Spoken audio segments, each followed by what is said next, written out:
Kita sekarang banyak kehilangan akhlak dari anak-anak kita karena kesalahan pertama kali kita memberikan pelajaran. Seharusnya yang pertama kali dibangun itu adalah akhlak. Kalau para ulama salaf itu kemudian menyatakan 30 tahun dia mengajarkan akhlak, lalu kemudian 20 tahun baru ilmu. Jadi adab yang didahulukan. Tidak mengajarkan ilmu sebelum adab sudah paham, akhlaknya sudah paham. Itu yang diajarkan. Saya dapat cerita dari saudara saya yang kemudian di Korea Selatan itu. Dia bercerita bahwa ternyata anak-anak kecil itu, kalau di kita kelasnya TK gitu, itu ternyata tidak diajari banyak hal tentang keilmuan, tetapi diajari akhlak. Itu hebatnya, diajari akhlak antri.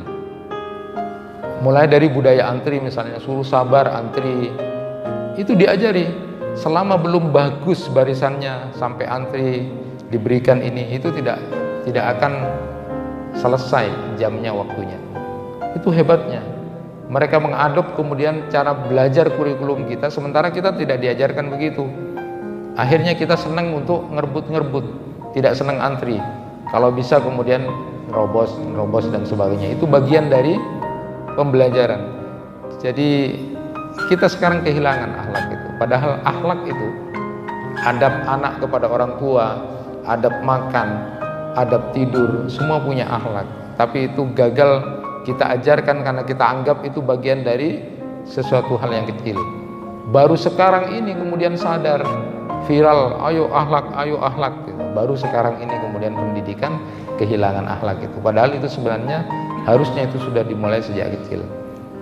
Nah, ada yang unik, ada seorang ulama yang menulis ringan di kitabnya itu tentang akhlak dari belajar dari mimbar Rasulullah. Mimbarnya Rasulullah itu kan ada 3 tingkat gitu kan.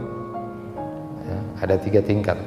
Saat Rasulullah SAW berkhutbah, Rasulullah di tingkat ketiga itu, di anak tangga yang ketiga. Nah, giliran Abu Bakar yang khutbah itu di anak tangga kedua, karena menghormati Rasulullah katanya, luar biasa. Dan ketika Umar bin Khattab berkhutbah, Umar bin Khattab itu di anak tangga yang ketiga, karena menghormati Rasulullah dan menghormati Abu Bakar. Akhlaknya begitu sangat indah. Ini juga memberikan gambaran bahwa mimbar itu tidak harus seperti itu, boleh bebas saja di anak tangga keberapa ataupun dimodelkan seperti ini, karena itu bukan sesuatu yang mahdhah, yang harus. Nah, tetapi paling tidak belajar dari itu, Abu Bakar begitu sangat sopan kepada Rasulullah, dalam hal itu saja begitu sangat sopan.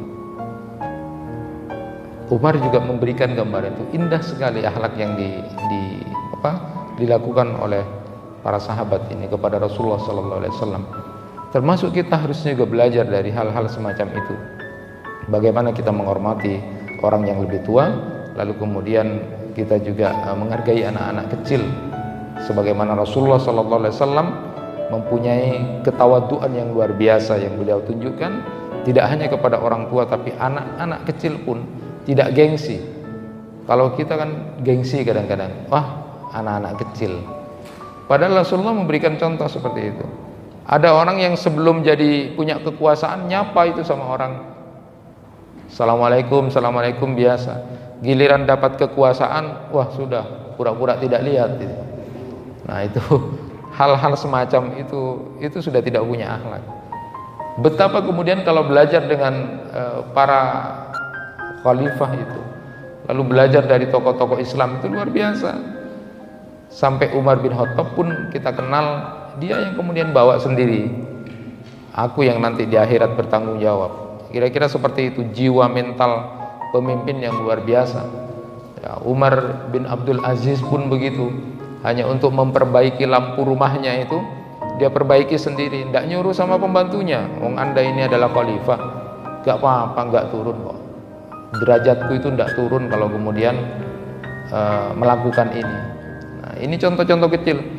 Ada orang yang baru punya kekuasaan sudah sok-sok tidak lihat dari jauh gitu. Padahal sebelumnya dia suka nyapa. Nah, ini akhlak. Kita kadang-kadang kehilangan itu dan lupa kepada nilai-nilai akhirat yang itu bisa menjadi pemberat timbangan di mizan itu.